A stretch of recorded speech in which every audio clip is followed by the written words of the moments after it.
सीधे रुख करेंगे। हमारे साथ में खास मेहमान जो कि डॉक्टर दिनेश शर्मा है, जो कि राजनीतिक विश्लेषक हैं, जिनको आप अक्सर टीवी डिबेट्स में देखते रहते हैं। दिनेश शर्मा जी, मेरा सीधा सवाल यह है कि क्या सरकार ने मन बना लिया है कि इंडिया अलायंस का नाम, जिस विपक्षी गठबंधनों का नाम चूंकि इंडिया अलायंस है, इसलिए अब इस नाम को हटा दिया जाए? आपका तजुर्बा क्या कहता है? जी, ये जो आवाज थोड़ी सी इको हो रही। जी, आप अपनी बात रखें, हम ठीक कराने की कोशिश करें। जी,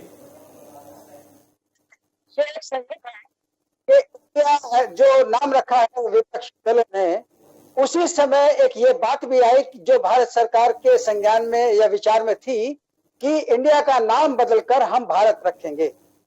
भारत एक पौराणिक नाम है, आज का नहीं है, और इसकी शुरुआत महर्षि वाल्मीकि जो रामायण है, उन्होंने इसकी शुरुआत की थी। उन्होंने जिस समय अयोध्या को एस्टेब्लिश किया अपने रामायण के अंदर, तो उन्होंने जिक्र किया है भारतवर्षे, भारतवर्षे जम्बू द्वीपे भरतखंडे आर्यावर्ते भारतवर्षे। ये वो शब्द है जो महर्षि वाल्मीकि के रामायण में मिलते हैं, और महर्षि वाल्मीकि के रामायण निष्पक्ष रामायण कही जाती है। यानी कि आप इस पक्ष के साथ में हैं कि इंडिया का नाम, देश का नाम इंडिया हटा करके सिर्फ भारत रखा जाए? पूरी बात हो जाने दें तो मुझे अच्छा लगे। दूसरा, भारत का नाम भारत के नाम पर रखा गया, जो कि शकुंतला और दुष्यंत जो थे, हस्तिनापुर के राजा थे, उनसे पैदा हुए थे, उनका नाम भरत था, जिनके नाम पर जो बताया जाता है, इतिहास में मिलता है, भारत नाम रखा गया। तो भारत आज का नाम नहीं। अगर भारत सरकार ने यह फैसला किया है, आज फैसला किया है, जो एक लंबी पुरानी गलती को आज सुधारा है, तो मेरा एनालिसिस या मेरा जो विचार है वो ये कहता है कि इंडिया को हटाकर भारत लाना किसी राजनीतिक दल, किसी गठबंधन को निशाना बनाना है, या उसको क्या नाम है, उसका काउंटर करना है, तो मैं इससे सहमत नहीं हूं। मैं सहमत इस बात से हूं कि भारत सरकार ने एक लंबी पुरानी गलती जो अंग्रेजों के समय में, ईस्ट इंडिया कंपनी के समय में हुई थी, उस गलती को सुधारने की कोशिश की थी। संयोग यह है कि इस समय जो अलायंस है, विपक्ष का अलायंस है भारत के अंदर, इंडिया, उसकी जगह उसका नाम इंडिया है, और समझ लिया गया है कि यह इसलिए बदला जा रहा है कि इंडिया अलायंस को काउंटर किया जा रहा है। मैं इस बात को थोड़ा सा ये कहूंगा कि ऐसा मैं समझ सकता हूं। भारत नाम बहुत दिनेश जी है और ये रखा जाना। जी, दिनेश जी, आपसे थोड़ी देर पहले हमने दिल्ली के मुख्यमंत्री का बयान सुना, वो ये कह रहे हैं कि जानबूझ करके सरकार ऐसा कर रही है, कल को अगर कोई अलायंस अपना नाम भारत रख ले तो क्या बीजेपी देश का नाम भारत भी हटा देगी? देखिए, वो राजनीतिक, वो मुख्यमंत्री हैं और राजनेता हैं, उनको अपनी बात को कहने का पूरा राइट बनता है। उनको जो सूट करेगा वो बोलेंगे। आज उनको लग रहा है कि इंडिया जो अलायंस बना था उसका काउंटर हो गया है, उसको खोज लिया गया, उसका विकल्प खोज लिया गया है, तो तिलमिलाहट अपनी जगह पर कायम है।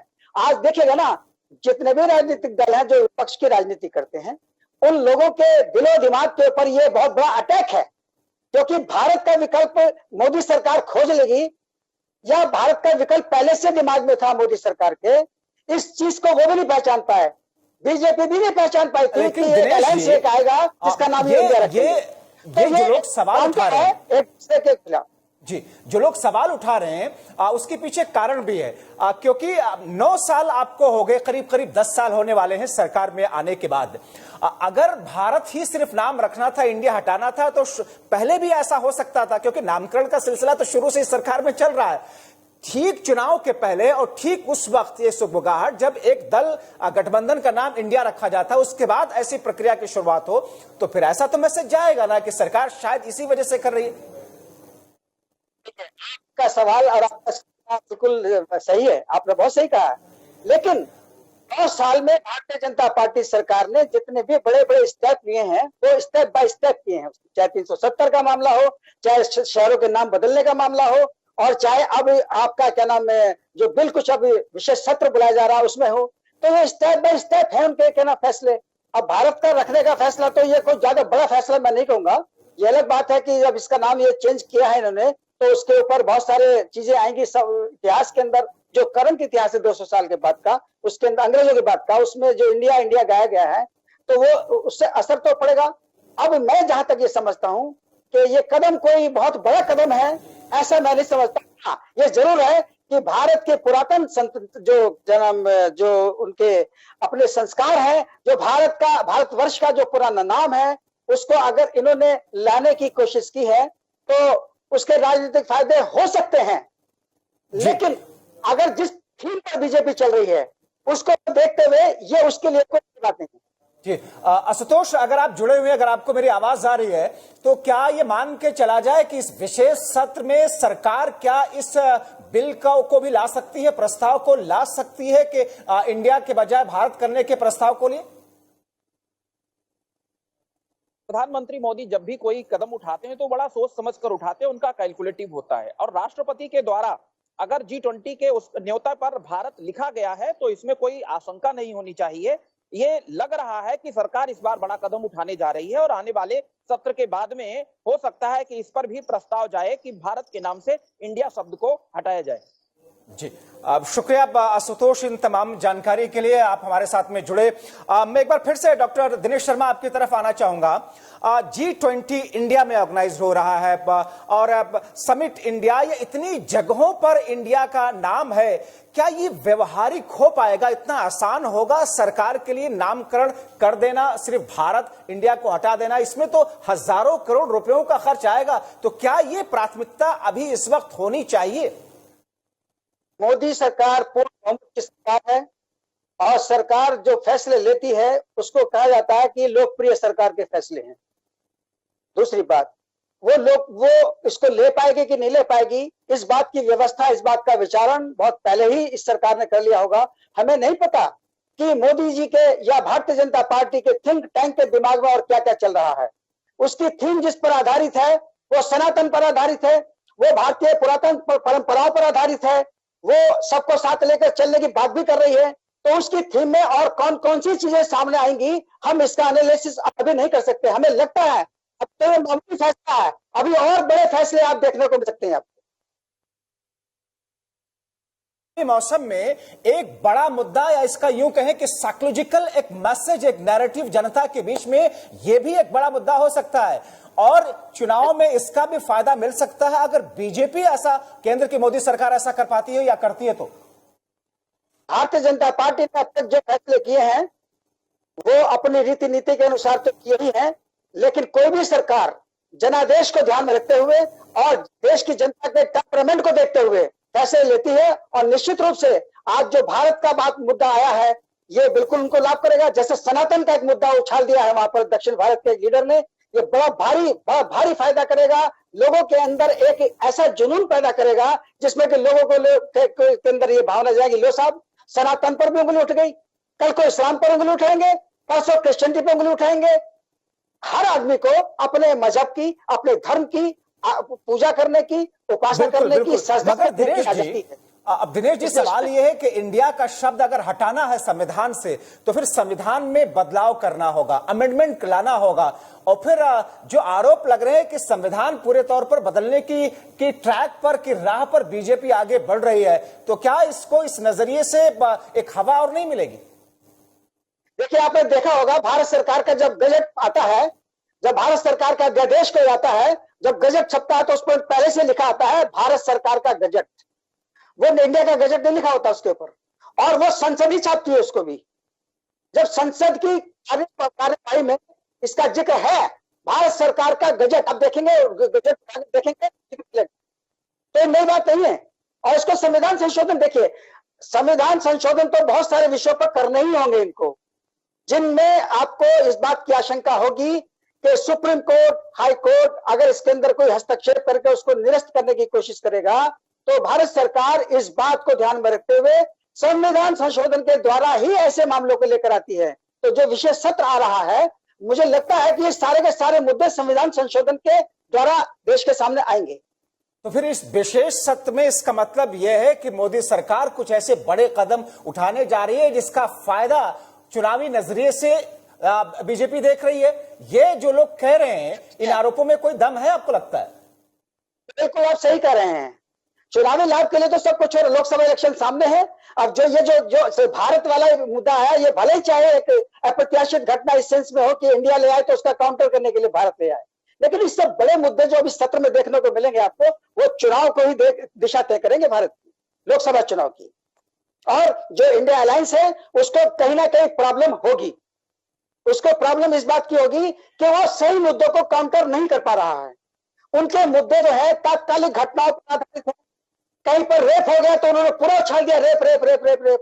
कहीं पर कोई दलित मारा गया तो सब के सब पहुंच गए वहां पर कि दलित की हत्या हो गई। तो ये तो मुद्दे किसी बड़े इलेक्शन के नहीं होते हैं, जैसे कि इंडिया अलायंस कर रहा है।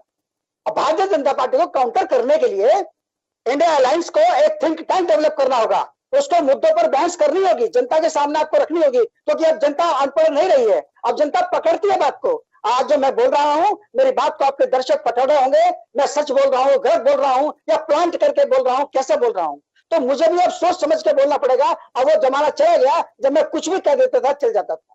ये बीजेपी के लिए है और ये आप जी। अब आशुतोष, जिस तरीके से डॉक्टर दिनेश शर्मा अपनी बात रख रहे हैं, अब जाहिर तौर पर अब इस बात के संकेत मिल रहे हैं कि कई सारे ऐसे बड़े बदलाव संविधान के अंदर सरकार, मोदी सरकार करने की तरफ बढ़ती हुई दिखाई दे रही है। क्या कहना, आपकी बातचीत हुई होगी बीजेपी के नेताओं से, क्योंकि राष्ट्रपति की इस इन्विटेशन कार्ड के पब्लिक होने के बाद में लगातार इसको लेकर के हंगामा है। बीजेपी की प्रतिक्रिया क्या है? जब्बार, हलचल दोनों ओर है, विपक्ष में भी है और भाजपा के घटक दलों के बीच में भी है। विपक्ष जहां इसको लेकर बेचैन है कि अगर इंडिया शब्द वहां से हट जाता है तो जो अभी देश प्रेम का एक वो दिखा रहे थे, हिलोर आ रही थी, लोगों से जोड़ने का प्रयास कर रहे थे, इंडिया शब्द हट जाएगा तो वहां पर विपक्ष को दिक्कत होगी। वहीं भाजपा के नेता जो लंबे समय से मांग कर रहे थे इंडिया शब्द हटने की, अब उन्हें जो हलचल दिखाई पड़ रही है वो इसको पॉजिटिव में ले रहे हैं और वो यही मान करके चल रहे हैं कि चुनाव से पहले मोदी सरकार का ये एक बहुत बड़ा मास्टर स्ट्रोक होगा। जी, दिनेश शर्मा जी, अगर इंडिया अलायंस नाम नहीं रखा जाता, क्या तब भी चुनाव से ठीक पहले और विधानसभा के चुनाव से ठीक पहले केंद्र की मोदी सरकार ऐसा सोचती? क्योंकि मुद्दा तो वहां से आया जब इंडिया अलायंस नाम रखा गया। मेरा सवाल यह है कि क्या विपक्ष के ऐसे कदमों की वजह से केंद्र की मोदी सरकार किसी प्रेशर में है, दबाव महसूस कर रही है, कोई चिंता है या चिंता उनकी बढ़ी है? क्या इसका यह मतलब निकालें? नहीं, मुझे नहीं लगता। पहले से ही इस देश की एक बहुसंख्यक जनता का माइंड सेट है और इस देश के अंदर एक लाभार्थी समूह है। लाभार्थी समूह एक है वो भी, और दूसरी बात जो यूथ सोच रहा है, तीसरा जो हमारे विपक्ष के लोग ने जो जो जो यूपीए था, उन्होंने जिस प्रकार के एजेंडे देश के ऊपर रखने की कोशिश की, या राहुल जी के जो कंट्रोवर्शियल बयान आए, उससे लोगों के मन में कोई असर नहीं पड़ा है। जैसे उन्होंने कहा भारत जोड़ो यात्रा, तो बहुत बड़ा प्रश्न उठता, भारत टूटा कब था? भारत तो चीन के समय में टूटा था। भारत जो टूटा है वो कांग्रेस के समय में और चीन के अटैक के बाद टूटा था। उसको जोड़ने की अगर बात करते तो कांग्रेस करती, तो कांग्रेस ने तो वो किया नहीं। आज जो राहुल जी एक आरोप लगाते हैं कि बहुत सारी जमीन कब्जा कर ली चीन ने, तो ये तो आप ही की सरकार के कार्यकाल में हुआ, सबसे ज्यादा मनमोहन सिंह की सरकार में हुआ सर। तो इस भारत जोड़ो इंडिया का कुछ लोगों पर असर हो सकता है। दूसरी बात, आप जो दलों की बात कर रहे हैं, मैं अगर थोड़ा सा आपसे समझ लूं, अगर मैं उत्तर प्रदेश की राजनीति के संदर्भ में देखूं, अगर मायावती किसी गठबंधन के साथ नहीं है तो उत्तर प्रदेश में किसी गठबंधन की कोई अहमियत नहीं है। मायावती एक ऐसी राजनेता है जिसको अपना वोट ट्रांसफर करने की 100% ट्रांसफर करने की शक्ति है। बाकी कोई भी राजनीतिक दल देश का ऐसा नहीं है। अब बड़ी बात कह रहे हैं कि हालांकि इस कॉन्टेक्स्ट से थोड़ा अलग है, लेकिन मायावती अगर किसी दल में नहीं है तो फिर वो एक बड़ा फैक्टर होता है। आपको लगता है कि बीजेपी में जाने के रास्ते मायावती ढूंढ रही हैं? नहीं, मायावती बीजेपी में जाने के रास्ते बिल्कुल नहीं ढूंढेगी। वो बहुजन समाज पार्टी का अस्तित्व बनाए रखेगी। लेकिन मायावती की जो एक पॉलिसी राजनीति है, भारतीय जनता बहुजन समाज पार्टी की कमजोर होने के बाद उसके वोटरों का झुकाव भारतीय जनता पार्टी की तरफ हुआ है और मायावती अभी भी चाहे कुछ भी बोले, उनका सॉफ्ट कॉर्नर बीजेपी की तरफ ज्यादा दिखाई पड़ता है और यही इतना इशारा ही काफी है भारतीय जनता पार्टी को स्वीप करने के लिए। जी, आशुतोष, क्या अब ये मान के चले कि चूंकि विशेष सत्र का आह्वान तो है ही है, अध्यादेश भी लाने की जरूरत नहीं है? इस सत्र में सीधे सरकार बिल पेश कर सकती है और उसको पारित भी करा सकती है जरूरत के हिसाब से, ऐसा मान के चले? हाँ, इसको ऐसा मानकर चल सकते हैं। लोकसभा में सरकार के पास में बहुमत है, राज्यसभा में सरकार बहुमत से कुछ हद तक दूर है, लेकिन अभी आपने देखा होगा जो दिल्ली अमेंडमेंट बिल आया था, उस बिल पर पूरा विपक्ष एकजुट होकर के भी उसका सामना नहीं कर पाया और अंततः केंद्र सरकार ने उस बिल को राज्यसभा में भी अपने पक्ष में ले लिया था, पास करा लिया था। तो आने वाले समय में भी सरकार अगर इस तरीके का बिल लाती है, और चूंकि ये देश की अस्मिता से जुड़ा हुआ है और बीजू जनता दल सहित कई दल, घटक दल ऐसे हैं जो समय समय पर सरकार का सहयोग करते रहे हैं, तो आने वाले समय में भी अगर सरकार ये बिल लेकर आती है तो उसको लोकसभा और राज्यसभा में इसको पास कराने में कोई दिक्कत नहीं होनी चाहिए। जी, डॉक्टर दिनेश जी, अब ऐसी स्थिति में क्या समझे कि चुनाव से पहले सरकार के इस कदम की तरफ बढ़ते हुए जो इस वक्त इशारे और संकेत मिल रहे हैं, यानी कि जिन एजेंडों को लेकर के विपक्षी गठबंधन आगे बढ़ने की कोशिश कर रहा है या जो मैसेज देने की कोशिश कर रहा है, उन सब का काउंटर नहले पे दहला के तौर पर सरकार ने कर दिया, मोदी सरकार ने। हाँ बिल्कुल, आप सही कह रहे हैं। बिल्कुल आपका एनालिसिस से मैं सहमत हूं। इससे भारतीय विपक्ष के पास अभी तक कोई ऐसा कैंडिडेट नहीं है जो प्रधानमंत्री पद की पात्रता रखता हो। जैसे लालू यादव जी बोल गए कि राहुल जी आप आगे बढ़िए, हम आपके बारात में शामिल होंगे। अरे सब लोग जानते हैं कि आप क्या बोल रहे हैं। सब लोगों को यह पता है कि राहुल जी की पोजीशन क्या है। पता यह भी है कि ममता बनर्जी छटपटा रही हैं। क्यों? क्योंकि इंडिया अलायंस जिस प्रकार से चल रहा है उस हिसाब से ममता बनर्जी का भी राजनीतिक जो उद्देश्य है वो पूरा नहीं होता है, इसलिए वो अपने बंगाल को संभालने में लग गई है। वो अलायंस की तरफ ज्यादा नहीं देख रही है, क्योंकि वो गठबंधन भी अपने बंगाल में नहीं कर पा रही, किसी से करेंगे। विपक्षी दलों के विरोध की वजह से सरकार के ऊपर जनता के बीच में कोई अलग नैरेटिव नहीं बन सकता है। आप ये कहना चाह रहे हैं कि जो देश का बहुसंख्यक है वो इस नामकरण को लेकर के उसे वो सूट करेगा, उसको इस बात से एतराज नहीं होगा कि ऐसा क्यों हो रहा है। उसे तो खुशी है, उसको तो बहुत प्रसन्नता है इस बात की कि जो भारत अब नाम आ गया, इंडिया गया, क्योंकि इंडिया ईस्ट इंडिया कंपनी से आया था।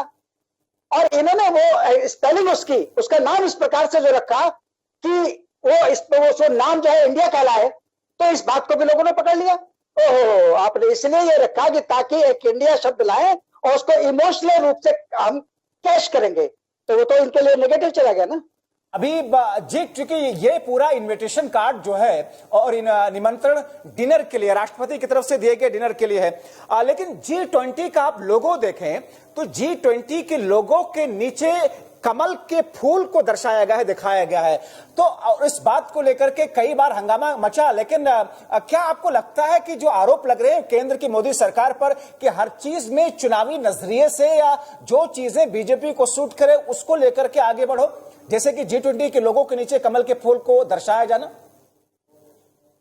आप बिल्कुल सही कह रहे हैं। ये विषय है जिन पर की राजनीतिक चर्चा हो सकती है, लेकिन इसकी एक काट ये भी है कि देखिए, राजनीति और नीति शक्तिशाली की सेविकाएं कहलाती हैं। जो शक्तिशाली करता है वही धर्म बनता है, वही नीति बनती है और वही प्रशासन बन जाता है। अब जब उनके पास एक जनादेश है, प्रचंड जनादेश है, तो ये जनादेश जिन लोगों ने दिया है, तो अगर हम ये कहें कि उन्होंने कमल क्यों लगा दिया, तो ये उनके ऊपर क्वेश्चन मार्क हुआ। क्योंकि लोग की सरकार है और इन्होंने जो ये काम किया है, अब इस प्रकार के एक नहीं हजारों काम आपको देखने को मिलेंगे, तो बहुत छोटी चीजें हैं। जी, अब मेरा एक सीधा और सवाल है कि अगर ऐसा हो जाता है इस विशेष सत्र में, सरकार इसे पारित कराने में दोनों सदनों से कामयाब हो जाती है या कोई ऐसा तरीका ढूंढती है कि साहब नाम को हटाने को लेकर के, इंडिया को हटाने के लेकर के एक ऐसा कदम उठा लिया सरकार ने, क्या विपक्ष की जो रणनीति रही है वो ध्वस्त हो जाएगी इंडिया नाम रखने के पीछे, या विपक्ष कोई और नई रणनीति जो बनाएगा उसमें वो काउंटर करने की स्थिति में नहीं होगा बीजेपी के साथ में मिलकर? जब आप एक बहुत अच्छे रिपोर्टर भी हैं और एक आप अच्छे विश्लेषक भी हैं और सवालों में बिल्कुल आपका बड़ा अच्छा मैंने पकड़ देखी है। सवाल आप बहुत अच्छे कर रहे हैं, प्रश्न बहुत अच्छे उठा रहे हैं भारतीय जनता पार्टी की सरकार के ऊपर। इन लोगों ने जिस प्रकार की प्लानिंग, जो संरचना की है, जो एक नैरेटिव सेट किया है पब्लिक में जाने का, प्रशासन के क्षेत्र में, डेवलपमेंट के क्षेत्र में जो नैरेटिव सेट किया है, वो नैरेटिव इनको कहीं से भी नुकसान नहीं करता है, वो उनको बूस्ट कर रहा है। और ये सच है, हमें एक सशक्त विपक्ष होना चाहिए। भारतीय जनता पार्टी के सामने एक ऐसा विपक्ष मजबूत होना चाहिए जो उनको अच्छी तरह से कटघरे में खड़ा कर सके। तो ये एक देश का दुर्भाग्य है कि संयुक्त विपक्ष जो आज समय है वो इस पात्रता को बिल्कुल कहीं पूरा नहीं कर रहा है। सबके अपने अपने एजेंडे हैं, इसलिए भारतीय जनता पार्टी का मार्ग बिल्कुल खाली है, क्लियर है, नहीं पाएगा। मैं ज्यादा नहीं कहूंगा, इसके लिए मैं बताऊंगा, अभी आपको ज्यादा मुझे कहना नहीं है। जो मैं देख रहा हूं, आज आपकी हमारी बात हो रही है जब बार जी, जो मैं देख रहा हूं हालात इस समय के हैं, मुझे नहीं लगता कि भारतीय जनता पार्टी 325 सीटों से एक सीट भी नीचे जाएगी। अलायंस की बात छोड़िए, मैं 325 की बात कर रहा हूं। आप बहुत बड़ी बात कह रहे हैं और एक भविष्यवाणी भी आप कर रहे हैं इस वक्त। और ऐसी स्थिति में अब मेरा एक सवाल है कि क्या 2014 के बाद की बदली हुई सियासत में देश की सियासी नब्ज क्या विपक्षी दल या कांग्रेस पार्टी अभी तक समझने में नाकाम रही है? बिल्कुल, उसका कारण यह है कि इनके एजेंडे बिजी रहे। इनके एजेंडे जो है वो देशव्यापी नहीं रहे या देश के ओरिएंटेड नहीं रहे। देखिए, निजी एजेंडों में और देश ओरिएंटेड एजेंडों में दोनों में फर्क होता है। इन्होंने कभी कुछ ऐसी चीजें नहीं की कि जिसमें कि हम ये समझे कि ये मजबूत विपक्ष है और ये विकल्प दे पाएगा। नीतीश कुमार जी पहले से ही बिहार में फंसे हुए हैं।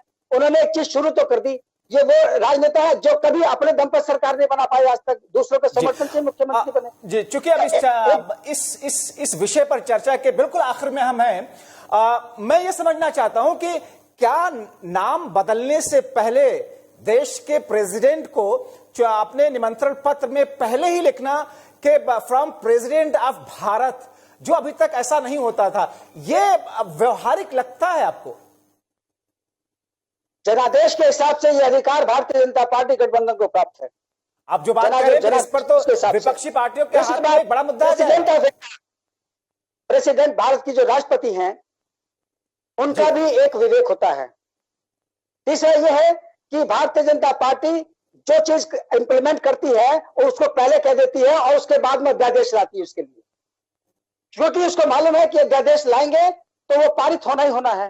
तो इसलिए इस पर जितने भी क्वेश्चन मार्क विपक्ष लगा रहा है वो निर्मूल साबित हो जाएंगे, वो प्रभावहीन हो जाएंगे, क्योंकि भारतीय जनता पार्टी जिस रूट पे चल रही है वो रूट विपक्ष के लिए अच्छा नहीं है, उसके लिए उसका मार्ग में बाधा पैदा करता है। यानी कि आप इसे मोदी सरकार का एक बड़ा मास्टर स्ट्रोक, एक स्मार्ट मूव कहते हैं कि अभी जिस बात की चर्चा की शुरुआत ही वो संकेत मिले हैं उस पर राष्ट्रपति के जरिए से एक ऐसा कदम उठवाया जाए जिसको लेकर के जो पूरी फील्डिंग है वो बेहतरीन तरीके से सज जाए। बिल्कुल सही कह रहे हैं आप, यही है सीन असली, और ये फील्डिंग सजी हुई है। विपक्ष के लोगों में तिलमिलाहट देखिए ना किस तरह की है। इंडिया अलायंस लेकर आए तो उन्होंने सोचा बहुत बड़ा अटैक हो जाएगा, हाँ मजा आ गया, लेकिन उसकी हवा बीजेपी ने निकाल दी। अब वो भारत ले आए, बात तो सब जगह है, इसलिए अब कुछ बचा नहीं है। अब तो चाहे जो सत्र आ रहा है इसमें देखिएगा क्या क्या चीजें आती हैं, वो चीजें वही होंगी जो आप बोल रहे हैं, जो आपने चीजें कही है अभी या जो आशुतोष बोल रहे हैं, यही चीजें हैं जो लोकसभा सत्र में आपको दिखाई देंगी। और इसके आगे मैं और ज्यादा क्या कहूं, क्योंकि जी तो फैसला जनता जनार्दन करेगी ना। जी चलिए, बहुत शुक्रिया डॉक्टर दिनेश शर्मा जी आपका, और आशुतोष आप दोनों लोग जुड़े रहे TV7 भारत के साथ। दिनेश शर्मा जी, आपने अपना कीमती वक्त निकाल करके अपनी बातें और अपनी राय हमारे माध्यम से दर्शकों तक पहुंचाई। फिलहाल बहुत शुक्रिया वक्त देने के लिए। तो जैसा कि आप देख रहे थे कि हमारे खास मेहमान पैनलिस्ट डॉक्टर दिनेश शर्मा जैसा बता रहे थे कि ये बीजेपी का, केंद्र की मोदी सरकार का एक बड़ा मूव है, और इस मूव के जरिए, या यूं कहें कि एक मास्टर स्ट्रोक है लोकसभा और विधानसभा के राज्यों के चुनाव से पहले। और ऐसे में विपक्ष पूरे तौर पर इस बाउंसर को या फिर इस गुगली को झेल नहीं पाएगा, या फिर यूं कहें कि क्लीन बोल्ड हो जाएगा। बहरहाल इंतजार करना होगा। बहुत शुक्रिया डॉक्टर दिनेश शर्मा और आशुतोष, आप दोनों लोगों का